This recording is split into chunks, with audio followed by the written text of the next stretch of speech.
옆 사람과 같이 인사하겠습니다. 믿음으로 도전합시다. 이렇게 인사하겠습니다. 믿음으로 도전합시다. 믿음으로 도전합시다. 오늘은 신앙의 기초 믿음에서 믿음으로 믿음이라고 하는 제목인데요. 지난주에 이어서 욥기에 대해서 생각해 보려고 합니다. 욥이 지난주에 저희가 살펴본 것은 스스로 이해할 수 없는 고난으로 인해서 이제 정말 고통을 당하고 있다는 거죠.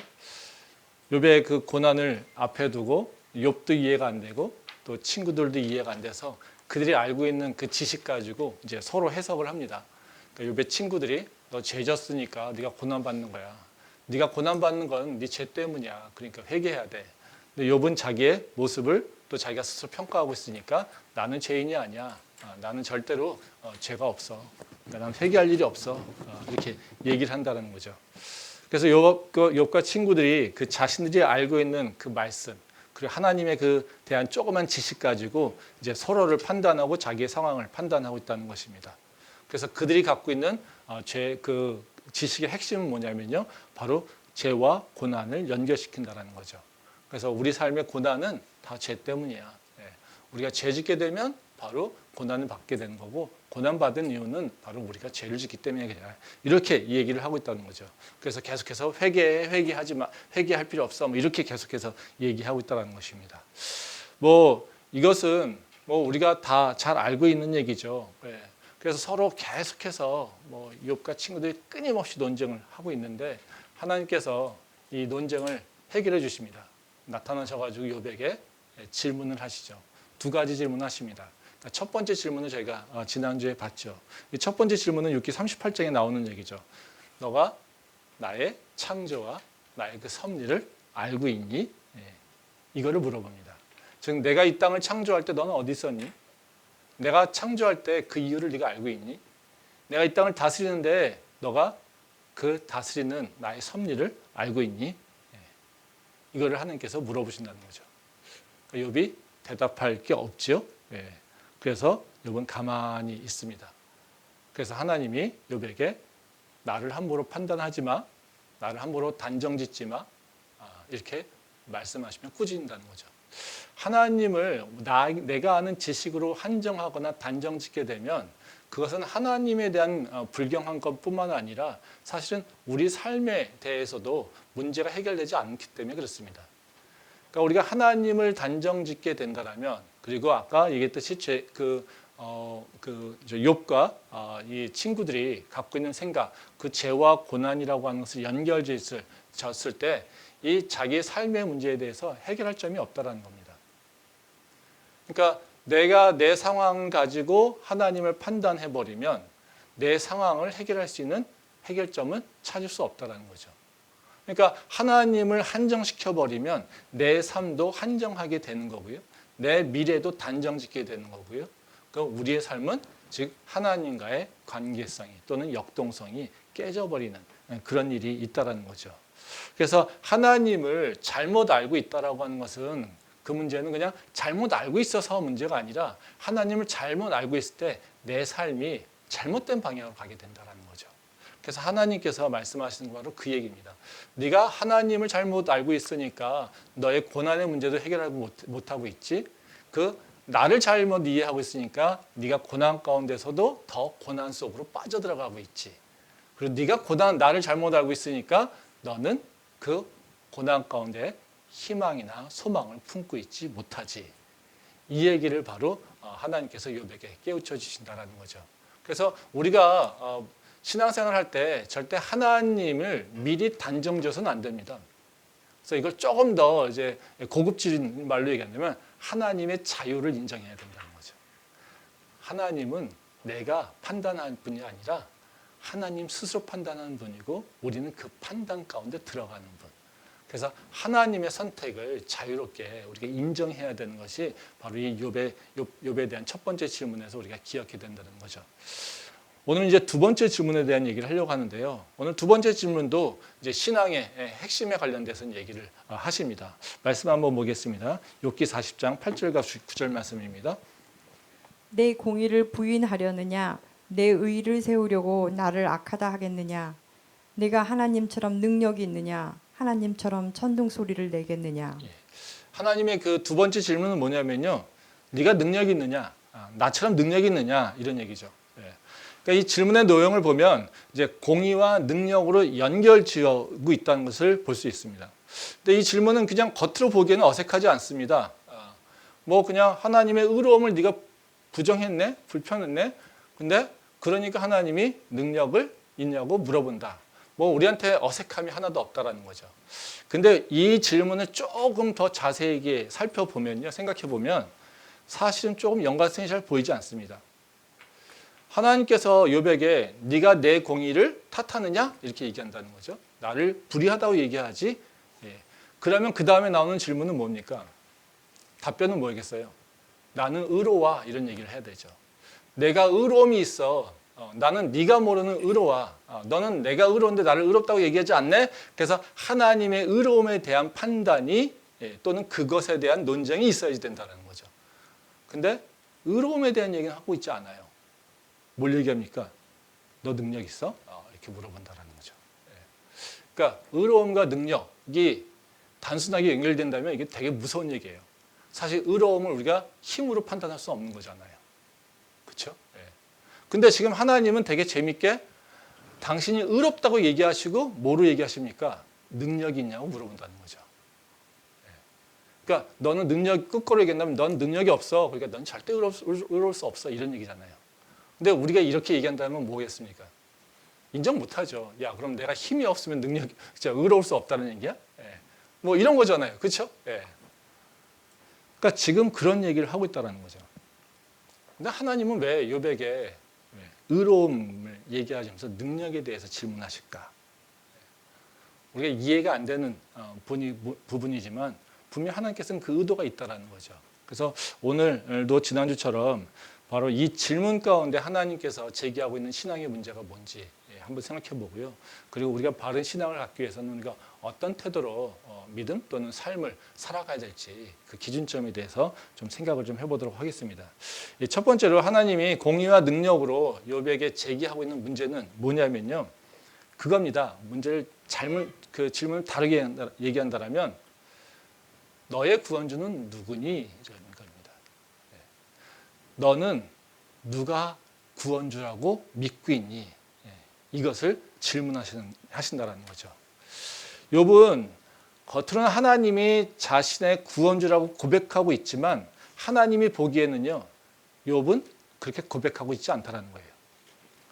하나님 보시기에 욥은 어떤 자냐면요, 스스로 나의 능력으로 나의 구원을 성취할 수 있어라고 믿고 사는 사람이 욥이라는 거죠. 그게 하나님이 욥에 대한 평가라는 겁니다. 말씀 한번 보겠습니다. 로마서 1장 16절부터 17절 말씀입니다. 내가 복음을 부끄러워하지 아니하노니 이 복음은 모든 믿는 자에게 구원을 주시는 하나님의 능력이 됨이라. 먼저는 유대인에게요 그리고 헬라인에게로다. 복음에는 하나님의 의가 나타나서 믿음으로 믿음에 이르게 하나니 기록된 바 오직 의인은 믿음으로 말미암아 살리라 함과 같으니라. 이 말씀은 로마서에 되게 유명한 말씀입니다. 근데 사실 이 말씀 되게 해석하기 좀 쉽지는 않아요. 그래서 우리가 그냥 스쳐 지나가는 말씀이기도 합니다. 여기에 보면 이제 하나님의 능력과 공의가 어떻게 연결되는지를 보여주고 있습니다. 여기 보면 예수님의 십자가에 뭐가 드러나냐면요, 하나님의 능력과 의가 나타난다라고 얘기하고 있고요. 마지막 17절 마지막에 보면요, 하나님의 구원을 고백하는 자는 믿음으로 살게 된다 이렇게 얘기하고 있어요. 즉 여기서 뭐라고 얘기하고 있어요? 구원, 그 다음에 능력, 그 다음에 의, 그 다음에 믿음으로 삶. 이게 연결되어 있다는 거죠. 그러니까 네 가지 키워드가 여기엔 다 들어있어요. 즉 능력과 구원과 능력과 하나님의 의와 믿음이라고 하는 것이 다 들어있다는 거죠. 근데 이 네 가지 개념이 어떻게 딱 순차적으로 논리적으로 전개되고 있습니다. 이 첫 번째 그 16절에 보면요, 그렇게 나와 있어요. 하나님의 능력이 구원하고 연결되어 있습니다. 그러니까 구원을 주시는 하나님의 능력이라 십자가가 그렇게 얘기하고 있다는 거죠. 즉 구원은 뭘 통해서 이루어집니까? 하나님의 능력을 통해서 이루어진다라고 얘기하고 있어요. 그 다음에 17절에 가서는 뭐냐면요, 그 하나님의 의하고 믿음이 연결된다라는 거죠. 그래서 17절 마지막에 보면 성도들은 어떻게 사냐면요. 삶의 방식들이 믿음으로 살게 되는 방식으로 바뀐다는 거예요. 그래서 이건 다시 말하면 뭐예요? 성도들이 믿음의 삶을 살게 되는 과정 가운데는 어떤 것이 이루어져야 되냐면요. 하나님의 능력을 경험하고요. 하나님의 의로움을 깨닫고요. 그래서 그 하나님을 향한 믿음으로 들어가게 된다는 거예요. 그래서 우리가 그냥 믿음이 있는 삶을 살고 있는 것이 아니라 우리가 믿음 있는 삶으로 살기 위하면 뭘 기억해야 되냐면요. 하나님의 능력과 하나님의 의를 기억해야 된다는 거예요. 그래야 내가 세상의 지식이나 그리고 세상의 어떤 판단이나 지혜나 이런 것이 아니라 하나님의 향한 믿음으로 살 수 있게 된다는 거죠. 그래서 이 말씀을 좀 이해하려면 여기 우리가 좀 알기 어려운 그 17절 말씀에 보면 그런 얘기 하거든요. 복음은 믿음으로 믿음에 이르게 한다. 이 말씀이 있어요. 이 두 개의 믿음이 나와 있죠. 믿음이 하나가 아니라 두 개죠. 그렇죠? 그러니까 우리 그냥 쉽게 그 믿음 1, 믿음 2 이렇게 얘기해 보면요. 이것은 뭐냐면 믿음이 하나가 있는 것이 아니라 하나의 믿음이 또 다른 믿음으로 전환되고 있다라고 하는 것을 얘기하고 있어요. 그러니까 첫 번째 믿음은 뭐겠습니까? 앞쪽에서 나와 있는 거겠죠. 하나님의 능력이에요. 하나님의 능력을 믿는 거예요. 그러면 하나님의 능력이 구원을 이루게 되는데 그 하나님의 구원을 이루는 자는 누구냐면 하나님의 능력을 믿는 자예요. 쉽게 말하면 그겁니다. 내가 나를 구원할 수 있는 능력이 있습니까? 없어요. 그렇죠? 그러면 나도 나를 구원을 못하는데 누가 구원할 수 있겠습니까? 없죠. 그거는 나보다 또는 그 이상의 훨씬 초월적 능력을 갖고 있는 자. 이 자가 누군가 끌어줘야지 돼요. 그렇죠? 그래서 옮겨줘야지 된다는 거죠. 근데 누가 이 세상에 나를 지옥에서 천국으로, 고난에서 행복, 축복으로, 환난에서 평안으로 누가 옮겨줄 수 있겠어요? 아무도 없다는 거예요. 그걸 할 수 있는 거는 능력 있는 존재가 필요하다는 거예요. 즉 능력 있는 존재를 믿어야지 된다는 거죠. 그래서 첫 번째 믿음은 뭐냐면요. 하나님의 능력을 믿는 거예요. 믿음이는요. 나는 구원받을 수 없는 존재야. 나는 내 힘으로는 나를 구원할 수 없어. 내 능력으로는 내 삶을 변화시킬 수 없어. 그래서 나는 하나님의 능력을 의지해. 이게 첫 번째 믿음이에요. 믿음이에요. 그래서 우리가 예수 그리스도를 믿으면 어떻게 됩니까? 구원을 얻는다라고 얘기하잖아요. 그때 그 믿음이 바로 예수님만이 나의 구원주야라고 하는 것이 그 믿음 1의 내용이라는 거죠. 그러면 또 다른 믿음으로 가는 거잖아요. 그렇죠? 그러면 두 번째 믿음은 뭐냐면요. 한번 생각해 보세요. 하나님이 왜 나를 구원해야 되지? 하나님이 우리를 왜 구원해야 됩니까? 우리가 예뻐서요? 우리가 능력이 있어서요? 우리가 가진 것이 많아서요? 우리가 하나님의 쓸모가 있어서요? 하나님이 우리를 구원해야 될 이유가 뭘까요? 없어요. 우리 쪽에서 아무리 찾아봐도요, 하나님이 나를 구원할 이유는 하나도 없어요. 근데 왜 구원하실까요? 그거는 하나님이 의롭기 때문에 그렇다는 거예요. 그러니까 내가 잘나서 내가 뭔가 필요해서가 아니라 하나님은요, 하나님의 피조물에 대해서 책임을 갖고 있어요. 그래서 내가 너희를 창조했는데 내가 너희를 그냥 계속해서 죽음으로 향하게 놔둘 수 없지라는 겁니다. 그러면 하나님께서는 어떻게 해요? 하나님이 당신이 창조하신 피조물에 대해서 생명의 길을 열어줘야 되는 것이 하나님의 의로움을 드러내는 거라는 거예요. 그러니까 우리가 내가 능력으로서는 할 수도 없고 내가 구원을 받을 이유가 하나도 없어요. 내가 구원을 받았다고 하면 뭐라고 합니까? 세상 사람들이. 야, 너 같은 놈이 교회 다니고 구원받았다고? 그런 게 어딨어? 그러면 모든 사람이 다 의로운 거지. 이런 얘기 하잖아요. 그렇죠? 예. 안 하시나요? 저한테 그런 얘기 저는 많이 듣습니다. 너가 교회 다니면서 네가 축복받았다고 막 이러면 정말 모든 사람이 다 받는 거야. 야, 너 어떻게 살았는데? 이런 얘기 하잖아요. 그렇죠? 우리가 구원받아야 될 이유나 자격은 하나도 없던 거예요. 우리 쪽에서는요. 구원받아야 될 이유가 하나도 없어요. 명분을 찾을 수가 없어요. 근데 하나님은요. 우리를 구원하는 것은 사실은 우리의 죄악이나 우리의 모습을 보면요. 그건 절대 정의롭지 않아요. 근데 하나님의 정의롭기 위해서는 뭡니까? 당신의 피조물을 당신이 보호해야 된다는 거죠. 즉 부모가 자식을 낳는데요. 그 자식을 돌보지 않아요. 그러면 그 부모가 의롭다고 얘기할 수 있습니까? 아니죠. 근데 그 자식이 잘못했어요. 그래도 그 부모가 자식 잘못했다고 버리면 그렇다고 그 부모가 의롭다고 평가받을 수 있습니까? 아니잖아요. 그렇죠? 그러면 그 자식이 잘못해도 그 부모가 해야 될 도리는 뭡니까? 그래도 부모로서 그거를 바르게 키우려고 자기의 최선의 노력을 다하는 것이 부모의 역할 아니겠습니까? 그거를 의로운 부모라고 얘기하지 않습니까? 우리가. 하나님도 똑같다는 거예요. 우리를 구원하신 이유는요. 다른 것이 아니에요. 당신이 책임지시려고. 그래서 어떻게 해요? 우리를 살게 하시려고 십자가를 우리에게 길을 열어놓으셨다는 거예요. 그러니까 우리가 우리의 모습을 보면서 하나님이 나를 구원하신 이유를 생각하면 뭘 생각할까요? 야, 하나님은 정말 의로우신 분이네. 내가 은혜 받을 이유가 하나도 없는데 나한테 은혜 주시네. 나한테 축복받을 이유가 하나도 없는데 하나님이 축복 주시네. 그렇죠? 네. 그건 뭐 때문이라고요? 내가 잘해서가 아니라 하나님이 의로우신 분이기 때문에 그렇다는 거예요.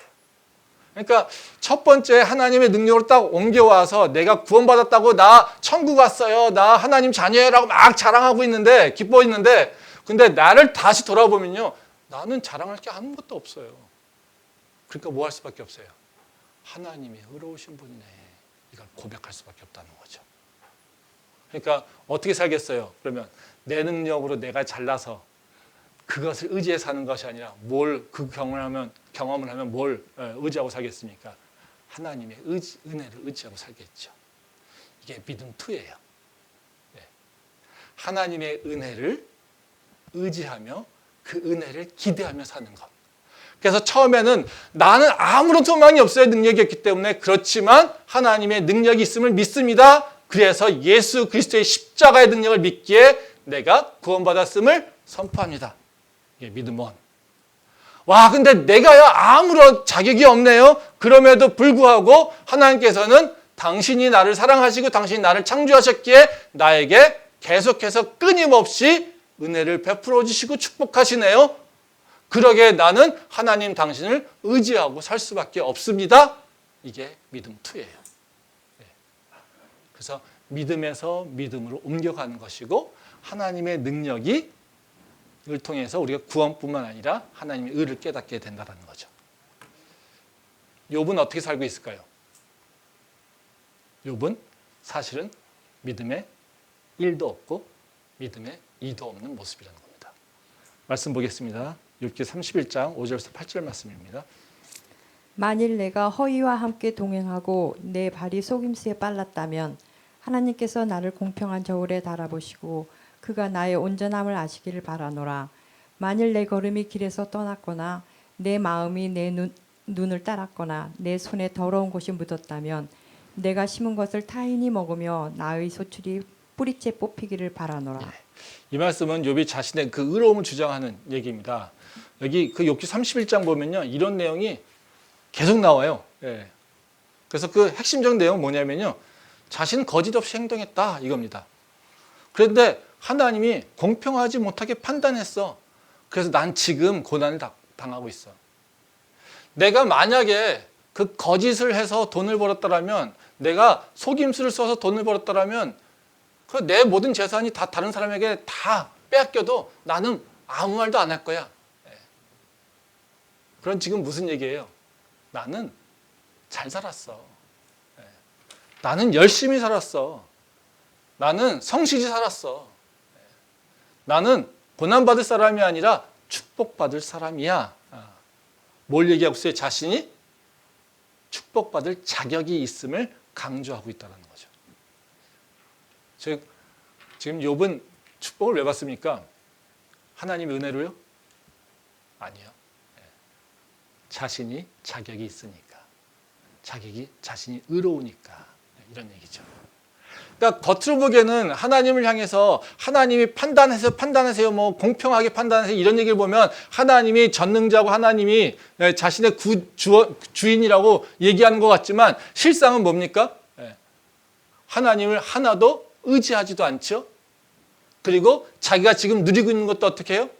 자신이 자격이 있기 때문에 누리고 있는 것이죠.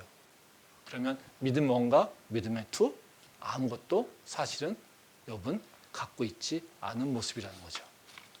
그래서 하나님의 능력도 그리고 하나님의 의도, 하나님의 은혜도 모르고 있는 것이 바로 욥의 모습이라는 것을 보여주고 있다는 겁니다. 그럼 우리는 어떻게 살아야 될까요? 욥같이 살아야 되지 욥처럼 살지는 말아야 되지 않겠습니까? 그럼 우리 고민해야 되는 부분이 있어요. 믿음으로 산다는 게 뭘까? 하나님의 능력을 인정하는 삶은 뭘까? 하나님의 의로움을 인정하는 삶은 뭘까? 하나님께서 오늘 말씀에서 욥에게 설명해 주십니다. 그래서 하나님의 능력과 의를 어떻게 의지하고 사는 것인지 이 두 가지 관점에서만 생각해 보겠습니다. 먼저 하나님의 의를 인정하는 것은 뭐냐면요. 하나님의 은혜를 고백하며 사는 거예요. 그리고 그 은혜를 따라 사는 거예요. 즉, 내 능력과 내 의로움이 아니라 부족한데도 하나님은 나에게 계속해서 공급해 주시고 있고 나는 그 은혜로 지금 평안합니다 라고 하는 것을 고백하는 삶이라는 거죠. 말씀 보겠습니다. 욥기 40장 19절부터 22절 말씀입니다. 그것은 하나님이 만드신 것 중에 으뜸이라. 그것을 지으신 이가 자기의 칼을 가져오기를 바라노라. 모든 들짐승들이 뛰노는 산은 그것을 위하여 먹이를 내느니라. 그것이 연잎 아래나 갈대 그늘에서나 늪 속에 엎드리니 연잎 그늘이 덮으며 시내 버들이 그를 감싸는도다. 이 말씀은 이제 40장과 41장에는 뭐가 나오냐면요. 두 개의 동물이 나와요. 첫 번째 40장에 나오는 게 바로 베헤못이라고 하는 동물에 대한 얘기가 나옵니다. 그러니까 베헤못은 어떤 동물인지 정확히 모릅니다. 근데 성경 주석자들은 많은 경우에 하마 같은 존재로 표현을 합니다. 근데 이 하마 같은 존재라고 표현하는 것보다는요. 여기 보면 중요한 건 뭐냐면요. 베헤못은 어떤 존재냐면 굉장히 능력이 많은 동물이에요. 그래서 19절에 보면은 뭐라고 하냐면요. 하나님의 창조물 중에 으뜸이라고 이렇게 표현되고 있어요. 이건 무슨 얘기냐면요. 우리는 어떻게 생각해? 하나님의 창조물 중에 가장 으뜸은 뭡니까? 사람이잖아요. 예? 그렇죠? 하나님이 근데 뭘 으뜸이라고 얘기하고 있어요? 베헤못을요. 예. 그러면 뭐예요? 너희만큼 능력 있고 너희만큼 완벽하다고 생각할 수 있는 그 대상이 그 존재가 누구냐면 베헤못이야. 예, 이거예요. 근데 베헤못은 어떻게 사는 줄 아니? 이거예요. 예. 베헤못은 어떻게 살고 있냐면 지금 뒤에 쭉 설명에 나오는 거 보면요. 그겁니다. 예. 베헤못은 자기가 자기 힘으로 먹고 산다고 생각하지 아니야. 예. 거기 보면 뭐라고 하냐면요. 예. 모든 들짐승들이 뛰노는 산은 그것을 위하여 먹이를 내느니라. 이렇게 얘기해요. 베헤못이 어떻게 먹고 사는 줄 아니? 하나님이 산을 통해서 그들에게 먹이를 줘서 살아. 뒤에 보면 또 21절에 보면 그것이 연잎 아래나 갈대 그늘에서 늪 속에서 엎드리니 그 연잎 그늘이 덮으며 시내 버들이 그를 감싼도다. 뭐예요? 베헤못이 어떻게 쉬는 줄 알아? 어떻게 편안하게 쉴 수 있는 줄 알아? 늪에 있을 때 하나님이 잎으로 그를 쭉 감싸주기 때문에 베헤못이 평안을 누릴 수 있어. 이거 요나 생각나지 않습니까? 그렇죠? 그게 바로 베헤못이 사는 방법이야. 베헤못은 어떻게 사냐면 너보다 능력이 더 뛰어나고 너보다 더 힘이 세고 너보다 모든 짐승을 다스릴 수 있는 그 힘센 능력을 갖고 있어. 그 이는 얼마나 날카로운지 모든 짐승을 다 벨 수 있는 능력이 있고 하나님까지도 공격할 수 있는 바로 그 날카로운 이가 있어. 그런데 그는 어떻게 사냐면 하나님이 주고 있는 하나님의 은혜를 따라 살고 있어. 그런 능력 있는 놈도 하나님이 덮어주시지 않으면 평안을 못 누려. 하나님께서 공급해 주지 않으면 먹을 것을 찾을 수 없어. 이게 바로 뱀의 술 통해서 얘기하고 있다는 거예요. 우리는 어떻게 살고 있어요? 우리는 다 뭐예요? 내 능력으로 살고 있잖아요. 그렇죠? 내가 열심히 하니까, 내가 노력하니까, 내가 뭔가 좀 잘나니까. 그렇죠? 지금 욥이 하나님하고 이렇게 싸우고 있는 이유도 뭡니까? 나 잘 살았는데요. 나 열심히 살았는데요. 나 의롭게 살았는데요. 내가 의롭게 살아서 내 능력으로 충분히 내가 축복받고 구원받을 만한 그 이유가 있는데요. 이거 얘기하고 있는 거잖아요. 근데 욥보다 더 힘센 자도 나 스스로를 구원 못합니다. 나 스스로를 내가 책임질 수 없습니다. 그러기에 하나님의 통치에 순응하며 삽니다. 그리고 하나님이 은혜 주신 것을 인정하며 그 은혜 가운데 머물러 있습니다. 그것을 얘기하고 있다는 거죠. 우리도 잠깐의 편안한 가운데 뭐를 고백할 수 있어야 돼요? 하나님의 은혜를요. 내가 지금 먹고 마시는 것에 대해서도요. 뭘 고백할 수 있어야 됩니까? 내가 열심히 수고해서 땀 흘려서 벌었으니 나를 잘 대해야지 이런 게 아니에요. 뭐요? 하나님께서 주셨네요. 하나님, 내게 오늘 식사 주시면 감사합니다. 내가 이렇게 잠깐이라도 좋은 것을 누릴 수 있게 해주셔서 감사합니다. 고백하는 게 바로 신앙인의 믿음 있는 자의 삶의 기본이라는 거죠. 한번 생각해 봅시다. 우리는 얼마나 많이 삶 속에서 은혜를 고백하고 있습니까? 얼마나 많이 하나님께 감사하고 있습니까? 오늘도 당신의 은혜 아니면 내가 살 수 없음을 고백합니다라고 하는 기도를 우리는 하루에 몇 번이나 하고 있습니까? 바로 그 고백이 삶의 순간순간 끊이지 않는 것이 바로 믿는 자의 모습이라는 거죠. 그런 은혜가 우리한테 있기를 소망합니다. 두 번째로요, 그 하나님의 능력을 인정하는 것인데요. 능력을 인정하는 것에는 뭐냐면요, 나의 뜻과 계획이 아니라 하나님의 뜻을 이루면서 살려고 해야 된다는 거죠.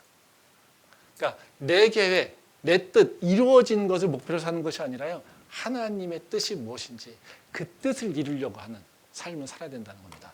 말씀 보겠습니다. 욥기 41장 1절부터 4절 말씀입니다. 내가 낚시로 리워야단을 끌어낼 수 있겠느냐? 노끈으로 그 혀를 맬 수 있겠느냐? 너는 밧줄로 그 코를 꿰일 수 있겠느냐? 갈고리로 그 아가미를 꿰일 수 있겠느냐? 그것이 어찌 내게 계속하여 간청하겠느냐? 부드럽게 내게 말하겠느냐? 어찌 그것이 너와 계약을 맺고 너는 그것을 영원히 종으로 삼겠느냐? 이제 이 말씀은 이제 리워야단이라고 하는 그 존재를 통해서 설명하고 있습니다. 성경에서 리워야단은 그 세상의 권세, 악한 세력 이것을 상징하고 있어요. 그래서 힘센 자, 대적자 이런 것을 얘기하고 있거든요. 그래서 뭐 이집트, 애굽 이런 세력을 얘기할 때 리워야단 얘기를 합니다. 근데 여기서는 재밌는 게 뭐냐면요, 리워야단에 대한 인간의 태도가 좀 달라요. 여기 보면 그런 얘기하거든요. 말씀해 보면 그 네가 리워야단을 끌어내고 혀를 메고 그래서 종으로 삼을 수 있느냐 이렇게 얘기하고 있어요. 그러니까 우리는 보통 이제 세상의 권세, 악의 권세라고 하면 우리는 뭘 생각해요? 그들이 힘이 세가지고 우리를 대적하고 압제해서 우리가 어떻게 해요? 그걸 이겨내고 하나님의 의를 드러내려고 하는 것. 이런 것을 이제 생각을 하잖아요. 근데 여기는 반대예요. 세상에 세력이 있어요. 그러니까 세상에 있는 거죠, 리워야단이. 근데 지금 인간은 어떤 모습이 있어요? 낚시로 끌어내는 거예요. 조종하는 거죠. 그렇죠? 그 혀를 매는 거예요. 밧줄로 그 코를 꿰는 거예요.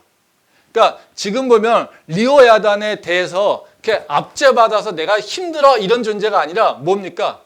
리오야단을 끌고 가려고 하는 거예요. 그래서 마지막에 뭐라고 합니까? 그것이 너와 계약을 맺고 너는 그를 영원히 종으로 삼겠느냐? 그 세상이 너랑 계약 맺고 세상이 너가 원하는 대로 이루어질까? 이것에 대한 얘기를 하고 있다는 거죠. 이거는 무슨 얘기냐면요. 우리가 세상에 막 힘들다고 하잖아요. 근데 사실은 우리는 세상에 대해서 어떤 태도를 갖고 있습니까? 내가 세상을 움직여서 내가 원하는 것을 얻고 싶어 하죠. 얻을 수 있다고 생각하지요. 그렇죠? 네. 나는 이렇게 하면 내가 힘이 있으니까 누가 이렇게 반응할 거야? 이것을 이룰 수 있을 거야. 뭐를 움직이면 내가 원하는 걸 이렇게 이룰 수 있을 거야. 거꾸로입니다. 우리는 사실 맨날 세상과 얘기할 때 피해자만 생각하잖아요. 근데 아니에요. 사실 우리는요. 세상을 움직여서 세상에서 내가 원하는 것을 이루고 싶어 한다는 거죠. 그래서 리오야단을 움직여서 내 종으로 삼아서 내가 원하는 것을 얻고 싶어 하는 거라는 거죠. 근데 하나님 뭐라고 합니까? 그거 되겠니? 이런 얘기죠. 너 할 수 있니? 너가 세상을 움직일 수 있어? 야, 세상은 가만히 너의 뜻대로 이루어질까? 그런 거 안 이루어져. 이겁니다. 그러면 그 뜻대로 안 이루어지면 어떻게 됩니까? 우리는 분노하는 거죠. 그렇죠? 와, 내 뜻대로 안 되네. 예. 그리고 누구한테 분노합니까? 하나님한테 분노하는 거죠. 그렇죠? 지금 욥이 딱 그 모양이잖아요. 예? 세상을 내 마음대로 예? 내 축복을 받을 축복을 자기가 스스로 지금 만들어내고 있잖아요. 욥기 1장에 보면 어떻게 해요? 의로움을 다 많잖아요. 알렸습니다. 또 자기는 죄에 안 짓기 위해서 어떻게 해요? 의롭게 하려고 모든 것을 다 바르게 살았다는 거예요. 어디까지요? 내 자녀들이 파티하고 나면요. 그 자녀들이 죄 때문에 실수한 것 때문에 우리 가문에 영향받을까 봐 또 자녀들 대신에 번제를 다 드리잖아요. 그렇죠? 네. 그럼 뭐예요? 내게 누릴 축복, 내가 얻고 싶은 걸 어떻게 해요? 다 누리고 있는 거예요. 뭘? 다 조정해서요. 어떻게 해요? 제사를 통해서. 또 의로운 행동을 통해서. 그러고 있는 거예요. 그래서 뭐예요? 나는 축복받아야 돼. 이거였어요. 근데 축복이 안 오고 뭐가 왔어요? 고난이 왔어요. 그러니까 뭐라고 얘기합니까? 하나님 당신이 뭐길래 이거죠. 내가 할 수 있었는데 내가 다 이렇게 짜놨는데 왜 그대로 이루어지지 않게 하십니까? 이러고 불평하는 거잖아요. 우리도 마찬가지 아닙니까? 하나님께 예배하러 올 때 왜 예배하러 옵니까? 혹시 욥이 자기 자녀들에게 자녀들을 위해서 번제 드린 것 같이 내가 누릴 축복 혹시 놓칠까 봐 오는 건 아닙니까? 우린 예배 좀 드리고 나면 뭘 기대합니까? 하나님께서 축복하셔야죠. 내가 교회 좀 열심히 다니고 교회 좀 기도 좀 했는데 내 뜻대로 안 돼요? 그럼 우린 바로 어떻게 뭐라고 합니까? 하나님 없어. 하나님이 있다면 이런 일이 일어날 수 있니? 하나님은 사랑이 많으신 분이라며. 내가 기도도 하고 의롭게 살고 말씀도 지켰어. 내가 저놈들보다 훨씬 더 잘 살았어. 근데 하나님 있다라면, 하나님이 공의롭다라면 나한테 어떻게 이런 일이 일어날 수 있지? 이게 우리가 사실 사는 모습 아닙니까? 우리는 어떻게 하고 있어요? 세상을 사실은 조종하려고 하고 있고요. 세상을 조종해서 내가 원하는 것을 이루려고 하고 있고요. 그것이 이루어지지 않으면요, 우리는 엄한 데 가서 하나님한테 불평하고 하나님을 비난하고 있는 게 우리의 모습이라는 거죠. 그게 지금 욥의 모습이라는 거예요. 하나님은 말씀하세요. 너 그런 능력 없잖아. 그런 능력 너 없어. 너는 내 능력 의지하고 살아야 돼. 너 할 수 없는 존재야. 근데 네가 나를 의지하면 할 수 있어. 이게 하나님께서 욥을 통해서 말씀하고 있다는 거죠. 우리는 누굴 의지하고 살고 있습니까? 무엇을 지금 기대고 살고 있습니까? 우리에게 얘기하는 나의 믿음은 뭔가요? 우리가 다시 한번 좀 우리 스스로 생각해 볼 필요가 있다는 거죠. 이것이 바르게 세우지 않으면 우리는 욥과 같은 모습으로 떨어져 나갈 수 있다는 거예요. 하나님은 그것을 우리에게 지금 경계하고 있다는 겁니다. 다시 한번 하나님을 다시 한번 생각하고요. 예수 그리스도의 십자가를 다시 한번 생각하며 주께서 주시는 그 은혜와 그 하나님의 공급하심을, 그리고 하나님의 그 전능하심을, 그리고 그 앞에 순종하며 굴복하는 게 바로 우리의 신앙인 것을 다시 한번 기억하며 나갈 수 있길 소망합니다. 기도하겠습니다.